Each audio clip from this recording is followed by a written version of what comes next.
Teen Mom 2 recap, forgot about her.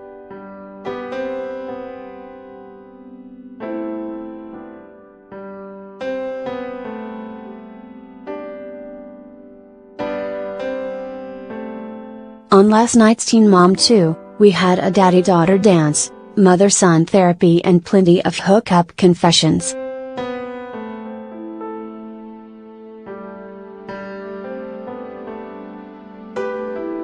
Brianna DeJesus, Brianna kicked off TM2 this week, so if it's good enough for the show, then it's good enough for us.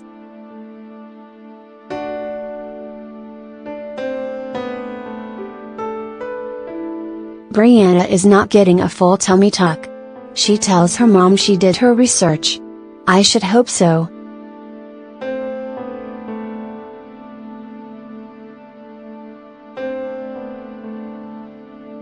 If you are going to have body-altering plastic surgery, before all the eyes of Snapchat no less, I should hope you do your research.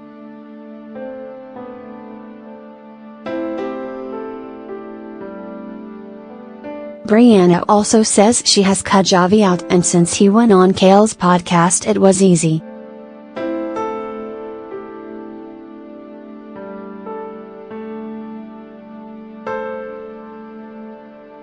Later on, as she drives to work, Brianna calls Shirley to talk about the surgery and how Joy's going to care for them.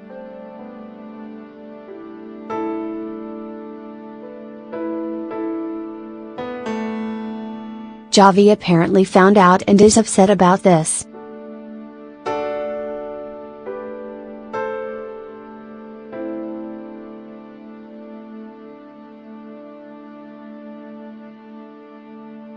But if they aren't together anymore, I am confused as to why this is an issue. After work, Brianna heads home, where Devon has decided to come to play with Nova for a while. He is going to stay at the apartment when Brianna has her surgery to help take care of Nova.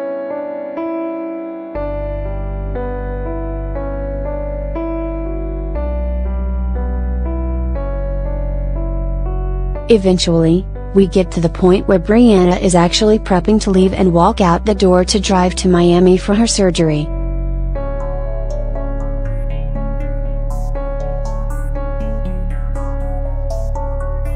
Brianna then complains to Shirley about her mom asking Devon to stay and help with Nova.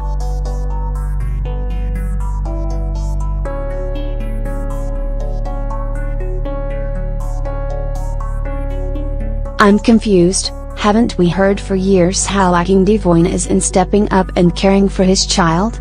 Isn't this what you've been wanting him to do? Also, why do you care when you won't be there to deal with him or even see him? We learn that Brianna is fighting with Javi about coming to Miami and that Shirley is having surgery first. As we fade into the next day, courtesy of MTV editing, Javi shows up and we see the captions and hear the audio of Brianna telling him off.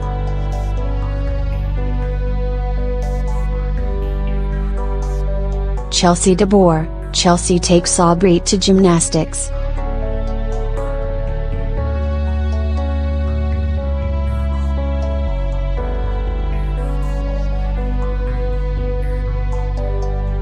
Other Chelsea comes to the house to talk about the new baby and the upcoming father-daughter dance.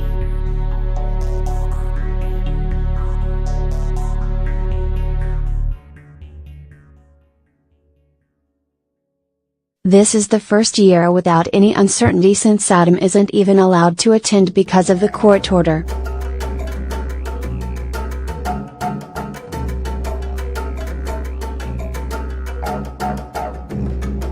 Cole gets a haircut and flowers to prep for the dance.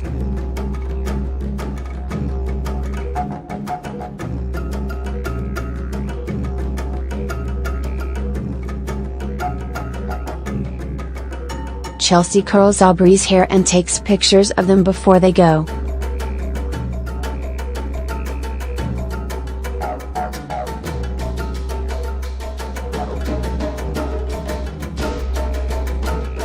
Personally, I have a problem with seeing a dog and pig dancing in the graphics since we don't get to see the animals anymore.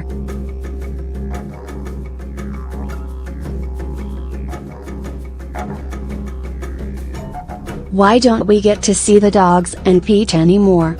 I miss them.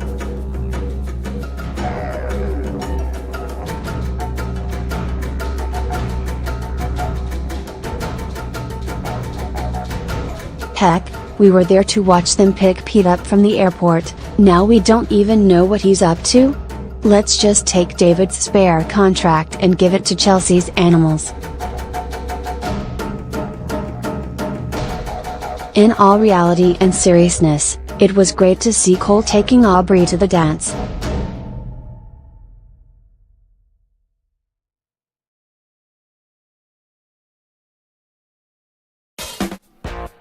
He seems very willing to fill that void for her and provide a good example in her life.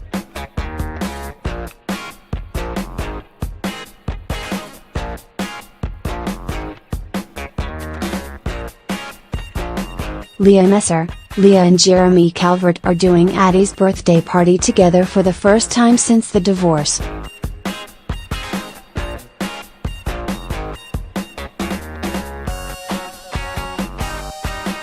Jeremy deems the party the best birth control in the world.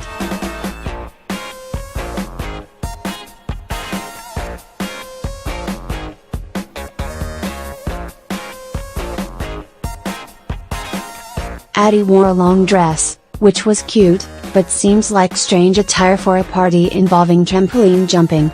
I'm going to guess she either changed between jumping and cake or really wanted to wear it, so they just went along with it.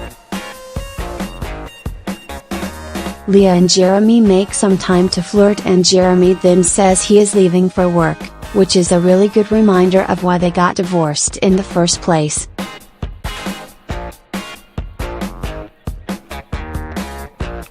Kale and Lowry, Kale and Javi are getting along again, so we see them at martial arts together, and then later Kale goes to his house to watch Lincoln while Javi works out. Doesn't she have 2 other kids? Why wouldn't he drop Lincoln at her house to watch and then go work out? It seemed to offer more flirting time though, so I guess, whatever works. Later, Kale says she has to go to Atlanta to record her podcast.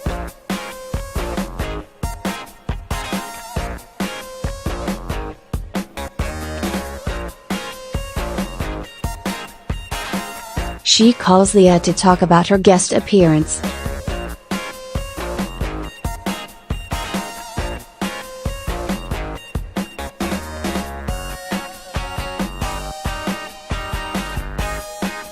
She also invites Leah rather awkwardly to go to Hawaii.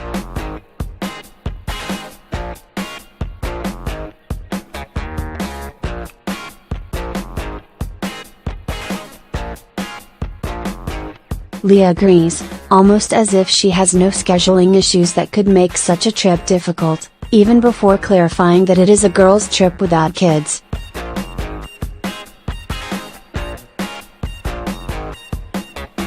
Clearly, this was discussed and agreed before the staged phone call.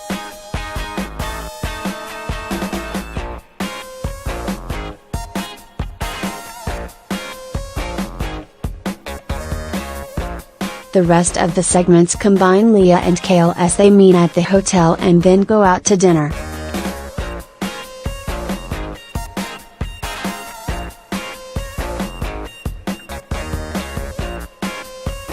Leah seems really quiet at first and their relationship seems awkward.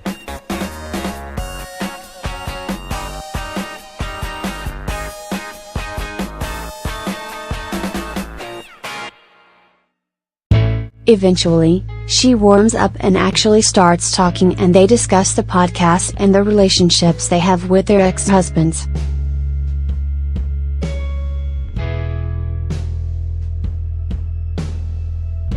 Leah admits to hooking up with Jeremy.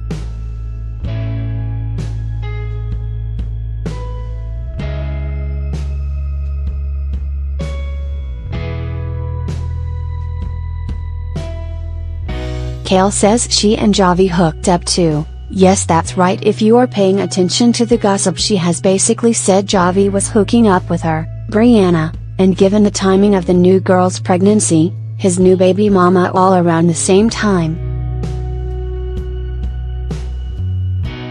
Kale declares herself self-sufficient, and before going to a commercial break, MTV gives us audio of a buzzing sound just in case there was any ambiguity.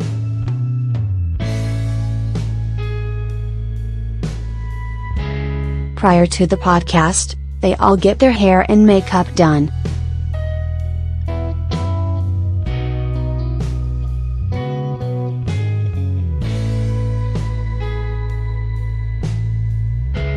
Jeremy calls in during the show and Leah claims they are not getting back together.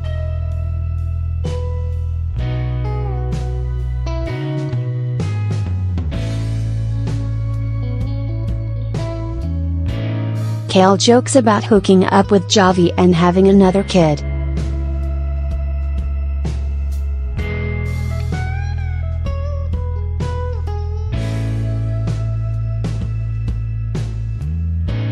Janelle. We see Janelle's brother Colin for the first time in MTV history.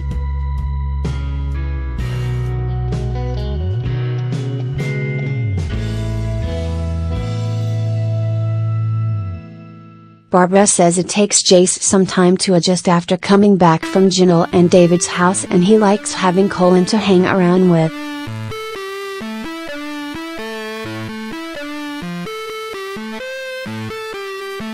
Barb says she doesn't know Janelle anymore.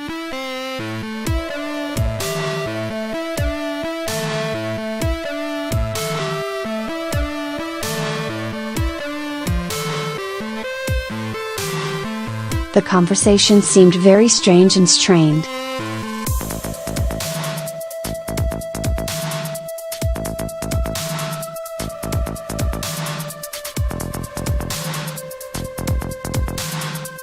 Over in Swampville, Janelle and Jamie walk around the land, presumably because David was at the house and there can be no filming with him anymore.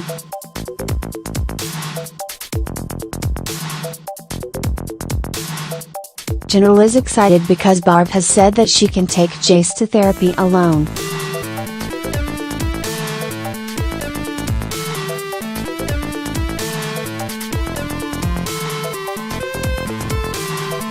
Again, the point is made that Jace can decide where he goes and who he goes with at age 10.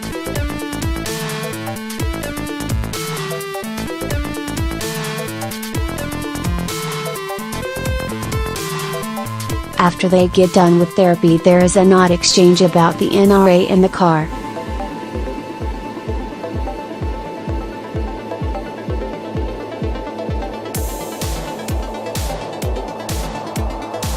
Then they go out to lunch and Janelle orders water for herself, and a virgin strawberry daiquiri and a Coke for Jace.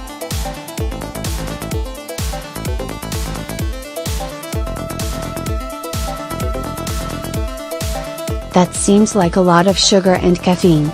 At any rate, I had some mixed emotions.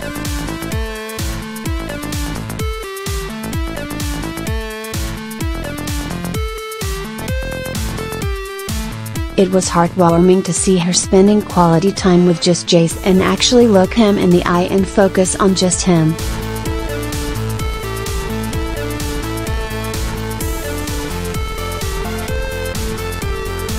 I don't think we've seen her do that for years.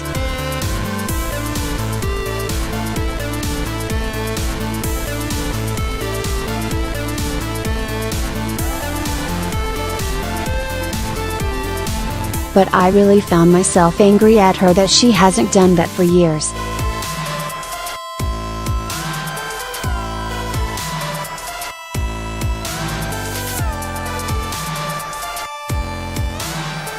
She chooses to wrap her life in such chaos that she doesn't spend this kind of one-on-one quality time with him, and she has chosen to have so many boyfriends and fiancés and more kids rather than to focus on getting Jace back with her full-time. Spending this kind of time with him and focusing on him is what he has needed his entire life.